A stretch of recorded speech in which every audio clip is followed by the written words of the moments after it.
Galvenais, kāpēc iesakām mēbeles izgatavot pēc individuāla pasūtījuma, ir iespēja tās pielāgot jūsu interjeram un atbilstoši vietai, kur tās paredzētas. Mājas, dzīvokļi un biroji tiek būvēti atšķirīgi. Nereti aplūkojot telpas, secinam, ka plānoto taisno sienu, stūru un grīdu vietā ir nestandarta leņķi vai līkas sienas.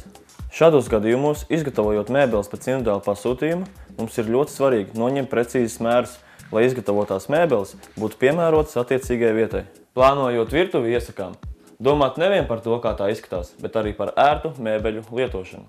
Pārāk augstu vai zemu izveidotas mēbeles var sagādāt neērtības darbojoties virtuvē. Jāņem vērā esošās ūdens un gāzes caurules, lai tās netraucētu iebūvējamai virtuves tehnikai, kas šajā gadījumā nav ievērots. Traucē gan ūdens pievada, gan izvada caurules, kā rezultātā traucē trauku mašīnu iebīdīt līdz tai paredzētajam dziļumam.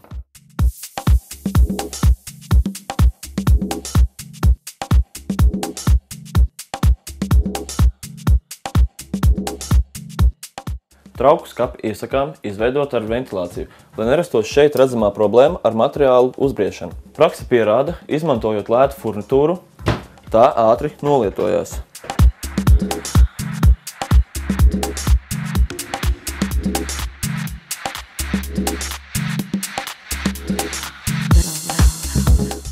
Vēl vēlētos pieminēt, kā redzams šajā gadījumā, starp darba virsmu un leduskapi būtu ieteicams dekoratīvais panelis, kas neļautu netīrumiem nokļūt šajās vietās. Kad pasūtiet pie meistara jaunas mēbeles, ņemiet vērā telpu specifiku un to paredzamo pielietojumu.